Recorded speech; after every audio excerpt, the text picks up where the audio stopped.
This is Democracy Now!, democracynow.org, The War and Peace Report. I'm Amy Goodman. A shocking new report finds at least a third of the Himalayan ice cap will melt by the end of the century due to climate change, even if the world's most ambitious environmental reforms are implemented. The report released Monday by the Hindu Kush Himalaya Assessment is the culmination of half a decade's work by over 200 scientists with an additional 125 experts peer-reviewing their work. It warns rising temperatures in the Himalayas could lead to mass population displacements, as well as catastrophic food and water insecurity. The glaciers are a vital water source for the 250 million people who live in the Hindu Kush Himalaya range, which spans from Afghanistan to Burma. The region's home to the most ice in the world after Antarctica and the Arctic. And over 1.5 billion people depend on the rivers that flow from the Himalayan peaks. We turn now to the world-renowned environmental leader and ecologist who was born in Doon Valley in the Himalayan foothills, Dr. Vandana Shiva. She's an Indian scholar and physicist, as well as a food sovereignty and seed freedom advocate. Dr. Shiva is also an alternative globalization author who's written more than 20 books. Her latest, Oneness versus the 1%, and Who Really Feeds the World. She founded Navdanya, 9 Seeds, a movement promoting diversity and use of native seeds. In 1993, Dr. Shiva was recipient of the Alternative Nobel Peace Prize, the Right Livelihood Award. Vandana Shiva, welcome back to Democracy Now! My joy to be with you again. It's great to have you with us. The title of this book, Oneness versus the 1%. Explain. Well, oneness is the recognition that, A, we are part of one planet and we are one humanity. And unless we live with that consciousness and shape every moment of our production and consumption with that consciousness, we are going to destroy ourselves, which we are. The melting of the glaciers is one of the very severe indicators. The 1%, of course, is the symbol of the concentration of wealth under the rules of the neoliberal economies that are basically, on the one hand, turning every natural resource into a war zone. Even the Venezuelan issue is really a war over oil. But war over seeds, that's my life's work, to keep seeds free, because they literally are a war over control of seeds by a poison cartel of 3. Monsanto and Bayer, Syngenta and ChemChina, Dow and DuPont, all of them with their roots in Hitler's Germany and finding chemicals to kill people. No wonder they're still killing people. No wonder they're killing our butterflies and our bees and our pollinators.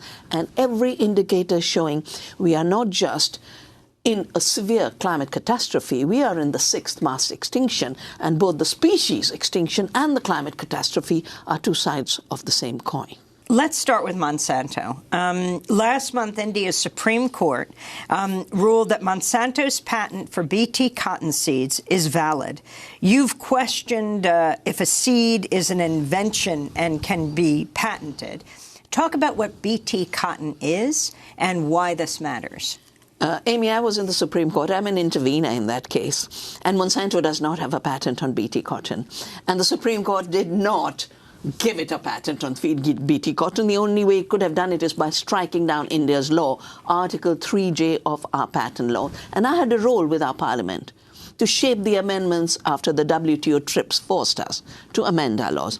3J says plants, animals and seeds are not human inventions. Therefore, they are not patentable because a patent is only granted for that which is invented. So what is the Bt cotton? There are only 2 kinds of GMO seeds that account for most genetically engineered crops around the world. One is a family of crops called Bt crops, like Bt cotton. What does Bt stand for? Bacillus thuringiensis, a soil organism which produces an endotoxin which becomes a poison only in the gut of the caterpillar family. But in the plant, it's a ready-made toxin with a very broad spectrum of harm. And it's supposed to be a pesticide-producing plant. In fact, in the United States, it was approved as a pesticide. As a pesticide-producing plant, every cell of the plant is releasing a toxin at very high levels. It's supposed to control the bollworm pest. The bollworm has become resistant, which is in the nature of evolution. Life evolves to overcome threats. And the Bt BT cotton seed does not have a patent for the simple reason our laws don't allow it. Monsanto was illegally collecting royalties via Indian seed companies because they couldn't do what they did in this country, which is sign licensing agreements directly with the farmers. In India, they signed the licensing agreements with the companies with the lie that they had a patent. They cited the US patent, but India is a sovereign country, and patent laws are sovereign laws. When they wanted to extract more royalties and the price of seed jumped 80,000%, this is the main reason why the suicide belt of India, where now 310,000 Indian farmers have committed suicide, it overlaps largely with the cotton belt. And 99% of the cotton seed is controlled by Monsanto.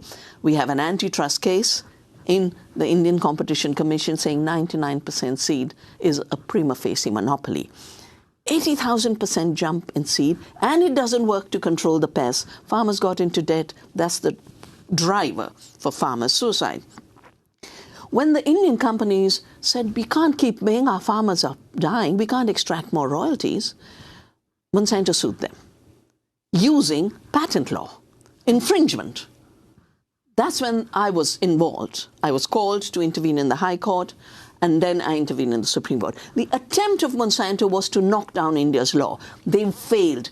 It's the control over media, and that's why it's so important to have democracy now, Amy, because the media is so totally in the hands of the poison cartel. They lied about what happened in the Supreme Court that day. They lost. No, the Supreme Court said, you go back to trial. It's between two of you. It's not an issue of us knocking down the law. They wanted to declare the genetically engineered BT as a chemical for which they wanted a product patent, which means wherever it would have existed, no matter where, it would have been their property, and the existence of BT in the seed would have been an infringement of their patent. They totally lost with their agenda. And the only way Monsanto has functioned anywhere in the world, whether it be Brazil or Argentina or in their attempt in India, is illegally. They are not just trying to shape law when they don't get their way. They changed the WTO system by saying, we are the patient, diagnostician, physician, all in one. We have to prevent farmers from saving seeds. That's what shaped my life. That's why for 31 years I've been saving seeds and started Navdan. And I want to gift you, Amy, our love for the seed, because when the suicides in the cotton belt started, till then I was saving crop seeds, food crop seeds. I went down and said, I'm going to start a cotton seed bank. It took a long time. We retrieved native cottons. We multiplied it. Farmers grow organic cotton. In the villages where the farmers are growing organic cotton, BT cotton has come down 60%. And then we work with the Gandhi Ashram. It's 150 years of Gandhi's birth anniversary, and non-violence was his dedication. This is a non-violent scarf, hand-spun, hand-woven, hand-printed, with indigo, which was also at one time. Indigo. The dye. You know, we used to have slave conditions for growing indigo, and Gandhi led the first satyagraha. The non-cooperation said we would rather die than grow indigo. And that's what triggered so much of the freedom movement. That's with love to you, for democracy, for all life on earth democracy. And this is being made by women in central India. The central India is called Vidarbha. It is the place where Gandhi moved to create his final ashram, to create a totally democratic society. And for him, democracy began with economic democracy. You've got to produce what you need. That's why he pulled out the spinning wheel. And for me, the seed is today's spinning wheel. Talk about Bayer. Well, Bayer, everyone thinks they began starting with aspirin. They began for Hitler's Germany, making Xylon B, the gas that was used to kill millions in the concentration camps. They were part of RG Farben. RG Farben was the cartel that was tried at Nuremberg. One of Bayer's inventions is heroin. Heroin. And it was called heroin because it made you feel like a hero. One future program you could do, Amy, is how the devastation of our societies, how the destruction of the economy of Mexico has created the drug trade, how the devastation of rural America, as well as the unemployment in the industrial belt, has created the opioid crisis. How Punjab, the land of the Green Revolution, 75% youth are now drug addicts. So Bayer bought out Monsanto. So Monsanto today is Bayer. And it's a German company. But these are global companies. They have no home. They have no loyalty. They are accountable to no citizens. All of them work through tax havens. If you know, I think it's, which is the place in America that's a tax haven where all of the companies are registered? Delaware, including Monsanto. So Monsanto was bought out by Bayer for the simple reason that they wanted to erase the name of Monsanto, which has become such a dirty name. But when I did this book, Oneness versus the 1%, I wanted to really figure out, what are the stocks, what are the ownerships. That's when I realized that the majority stocks in all the corporations that rule our world are owned by the investment funds, which is where the billionaires stock their money. The biggest, BlackRock, the second biggest, Vanguard, they were nothing till the 2008 Wall Street disaster. Last year, BlackRock was $6 trillion. $6 trillion. They lost 30%. With one case of Monsanto's Roundup Ready causing cancer, it's a Californian case of Dwayne Johnson, and the jury ruled that Roundup Ready is the pesticide. Roundup is the herbicide that kills everything, but it has been known by the World Health Organization to be a carcinogen. Monsanto attacked the World Health Organization like they attack me, like they attack anybody who speaks the truth and does good science. But a Californian jury has ruled. And the day the ruling came, Bayer lost 35%. So when people feel, oh, these guys are too powerful, I say, they're just three. We are 300 million species. We're 7 billion people. We are more. And secondly, they are a bubble that has exploded with fictions of financial multiplication, with rent collections. Basically, Monsanto and Bayer are nothing but rent collectors. They are the life lords of today, like feudalism had the landlords. They do no work. They do nothing. They don't breed seed. They make poison and they collect rents. I think we need a better world in terms of how we grow our food. So chapter 2 of your book, The Money Machine of the 1%, there you're talking about these hedge funds, these large corporations. I'm talking about the large corporations, but I'm also talking about the mechanisms of the neoliberal economy, which puts in place ways to make the money machine keep growing at the cost of life of the people and the planet. So it's not an accident that we are in an ecological catastrophe, where IPCC, the climate body, as well as the Biodiversity Convention panel, are saying that we have 10 years to change. The money machine, I name it the money machine, to talk about the new ways in which money is being created and accumulated. Intellectual property rights and patents is central. It's a rent collecting system. Not paying taxes is a second. Look at Amazon wanting to come to New York. It destroyed India's systems. It's destroyed India's taxation systems for its own facility. And now... How? Well, they got the government to create one uniform tax and to all be paid on digital, on computers. A little corner store in a little town cannot do it. They get wiped out overnight. And meantime, the reason Bezos became richer than Bill Gates is because of India, and he's acknowledged it. Explain that further. Well, by changing the taxation systems. How did he change it? By putting influence on the government of India, because just like there's a federal structure in America and your taxation system in Massachusetts is different from the taxation system of Oregon is different from the taxation system in New York, they made it one uniform GST.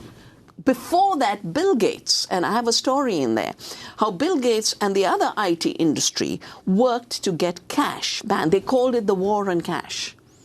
Now, 90% of India's economy is cash. Overnight, everyone lost their lifetime savings. Everyone was made poor. Everyone was made vulnerable. Demonetization is what it was called, and the GST. These are the two things that are being debated in our national election lead-up right now. Bezos is now working with our dear Bill Gates. They want a 0% duty on e-commerce. Does it mean that when they ship things, they don't ship goods? No, they ship goods, but with zero taxation. The person on the ground in a real local economy will be paying a tax. As it is, they have become more expensive. The real economy has been made artificially more expensive because of the cheating by the money machine. How did Bill Gates come to exert such power? Well, as is known and is in the book, Bill Gates did not invent anything. The basic program was made by some mathematics professors in a college. The Office operating system was by a software engineer, and he bought it for $50,000. He's built the empire by creating patents on software. And the first WTO meeting in Singapore gave him tax concessions, which is why all the IT industry moved to India. The fact that Silicon Valley became India's Silicon Valley is because they could save $40 billion annually by paying lower wages for the same work. It was an outsourcing of software, all for Bill Gates. He, with this accumulation of money and making any communication system illegal, like the communication system through real currency and forcing digital payments, he's the one who gains, because all the software for all the digital economy, he collects rents and royalties on that. And then he started to put some of his money into philanthropy. And everyone thinks, wow, he's such a generous man. He gives so much. But I've done an analysis in the book. Every place he gives to is his former future markets. I'll give you a simple example. So the first generation of GMOs, the BT cotton, the Roundup Ready soya and Roundup Ready corn, have started to breed super pests and super weeds. So now they're trying to get new GMOs based on gene editing and gene drives. In gene editing, not only is Gates financing the research, he has created a company for the patents. It's called Editas. So he will collect rents when the gene editing is pushed through. And worse, in the United States, half the farmlands are overtaken by superweeds. The most important one is Palmer amaranth. Amaranth is a sacred crop for us. We eat it. Now the U.S. defense system, DARPA, and Bill Gates have joined hands for a new technology called gene drives to push species to extinction. And they want to drive the amaranth to extinction. And there's a footnote in that report saying, oh yeah, there'll be a food security impact on India. They eat amaranth. No, there'll be a food security impact on the world. This is an acceleration of the race to extinction. It is immoral. It should be made illegal. A recent report by Oxfam India reveals billionaire fortunes in India increased by 35% last year as the poorest remained in debt. Globally, Oxfam found that billionaires' wealth increased by 12% in the past year, with the 26 richest people owning the same amount of money as the world's poorest half. The world's poorest 50%. Economic inequality hits women and girls the hardest. This is Oxfam Executive Director Winnie Byanyima speaking at the World Economic Forum in Davos last month. So last year alone, we saw billionaire wealth increase by $2.5 billion every day, while the wealth of the bottom half of humanity, $3.8 billion, was dropping by $500 million a day. I'm here in Davos to call on governments to wake up and take up their responsibility and tax fairly, tax wealth, and put money in the public services that people need. That's Oxfam's Executive Director, Vandana Shiva. Yeah, Winnie is a dear friend, and I released the German version of their report 2 years ago. And they're the ones who followed up the Occupy movement's 1% naming. And they constantly release annually at the celebration of Party of the 1%. Right now it's a collapsing party, the Davos meeting, where they show. Now, can you imagine every day 2 billion added to the wealth of the thieves, the stealers, the casino players? And not only are they accumulating more wealth, they're converting the real lives of people into their wealth. My work is on seeds, to prevent seeds from becoming the wealth of these giants. And Bill Gates has a very big role in pushing GMOs in Africa and through the Alliance for the Green Revolution in Africa, pushing patents on seeds against the laws, the sovereign laws that countries like India have created. But they are privatizing water. He is part of geoengineering, the extremely false solution to the climate crisis, the melting of glaciers. And I remember in 2009, we did a study on the third pole, on the Himalayan ecosystems, the impact on climate change. And all the pressure was put by the polluters to say, deny that the glaciers are melting, deny. Our government flipped overnight to say they're not melting. Actually, they're increasing. So these new reports are extremely important. And the Himalayan snows don't just support the people in the Himalaya, they support half of humanity. Because all the rivers to the most densely populated part of the world emerge from the Himalaya. And the consequences of this are huge. But the most important thing is, those women in Ladakh with whom I work, the Women's Alliance, they don't use 1 drop of oil or 1 ounce of gas. They are totally in a renewable energy economy, and they're being punished. That's why climate justice is such an important part of avoiding climate catastrophe. So how does it feel to come to the United States? Because what you're saying, the denial of the effects of climate change, is very Trumpian. Well, sadly, in that case, it was President Obama. Because he flew into Singapore to tell the governments, stop pushing for legally binding emissions. He flew into Copenhagen after having received the Nobel Peace Prize and called the 5 worst polluters, India, China included now, and said, let's get rid of the legally binding convention. And that's why Paris is merely an agreement. It's not the legally binding UN Framework Convention with emissions that were legally binding. And it was in the middle of the negotiations. He announced we've come to an agreement. And that's when Evo Morales, the president of Bolivia, got up and said, we were here to fight for the rights of Mother Earth. We weren't here for the rights of polluters. And all of us are negotiating inside the hall. 5 people get together and say, we've come to an agreement to destroy the earth. That's why he worked on the rights of Mother Earth and called many of us to become the drafting team for the draft declaration, Universal Draft Declaration on the Rights of Mother Earth, which is available for people. And the work on the movement for the rights of nature has grown out of that, out of the failure of Copenhagen. So you're talking about 10 years ago, in 2009, 10 years ago, yes, when President Obama flew into Copenhagen at the UN Climate Summit. Which is the tragedy these days, that the 1% money machine has become so powerful that it actually controls the political machine in a very big way. And we know the elections of the US was Facebook handing over to Cambridge Analytica the technology angle, and you got the first artificial intelligence president based on algorithms of hate. Hate for women, hate for blacks, hate for Muslims, hate for migrants. Now, you can't run democracy on the hate machine. And you can't run democracy by the hate machine being fueled through the divide and rule policy of the 1% to destroy our oneness, our solidarity, our recognition that we are one humanity and can be strong when we fight for the rights of the planet and for our basic rights to food and water and livelihoods and justice and democracy. You are famous for describing corporate control, challenging corporate control, but then also coming up with alternative systems, what you call food democracy. Explain. Yeah. So we've just done a book on biodiversity, agroecology, and regenerative organic agriculture, which is 31 years of our practice and research, because I can't see thinking separate from action. We find we can feed 2 times India's population, 2 times India's population, by conserving biodiversity, providing more nutrition per acre.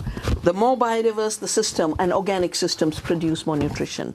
Farmers earn 10 times more by not spending precious money on chemicals and big machines. And the Monsantos and the Bayers of the world are imagining an agriculture without farmers, farming without farmers, farming with drones, farming with spymen in the tractors, farming with robots, farming with intelligent and artificial intelligence. They're talking about digital agriculture where you don't need people.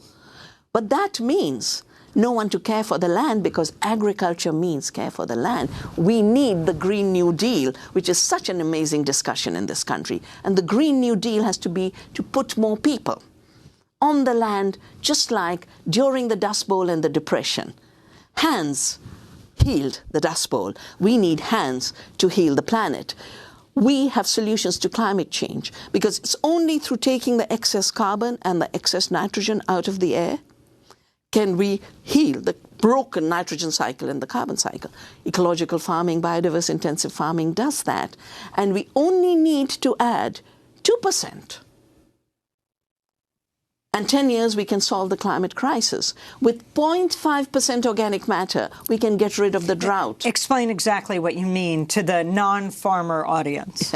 So the basic problem of climate change is that the planetary boundaries have been ruptured. There's a limit of cycling of carbon, of nitrogen, and other minerals and elements. By taking fossil fuels out from underground and burning them at a very high speed, 600 million years of nature's work, 20 million years being burnt every year, we're putting too much carbon dioxide into the atmosphere, which is why we have climate change. We use some of this fossil fuel to then make nitrogen fertilizers, which emits a nitrous oxide, which is 300 times more deadly for the climate. You get rid of chemicals, you get rid of fossil fuels, and you start doing organic. All that excess carbon can be pulled back by the plants and put back in the soil, which is why I wrote the book, Soil Not Oil. When you put nitrogen-fixing plants, the pulses, everyone's now talking of plant-based diets, proteins from plants. We did it in India forever with our lovely dal, our pulses. They fix nitrogen non-violently. You don't have to blast fossil fuels at high temperature to fix atmospheric nitrogen. The plants have the intelligence to do it peacefully and give us good protein the same way, while fixing the broken nitrogen cycle, which, if you look at the planetary boundaries graph, the nitrogen cycle and the biodiversity system is the most abused. And in every one of these problems, whether it's hunger or the chronic disease epidemic or climate change or species, the pollinators on our farm are 6 times more than the pollinators on the forest. And now, every year, we offer a 1-month course on the practice of biodiversity, agroecology, and organic food systems. Everywhere, the world is being healed with a lot of solidarity, a lot of oneness between ourselves and the web of life, and a reclaiming of our intelligence. Intelligence will never be artificial. Real intelligence is what makes us live. Life is intelligence. Intelligence is democracy. Vandana Shiva is an Indian scholar, environmental activist, food sovereignty and seed freedom advocate, and alternative globalization leader and author. She's written more than 20 books. Her latest, Oneness versus the 1%, and Who Really Feeds the World. This is Democracy Now! I'm Amy Goodman. Thanks for joining us.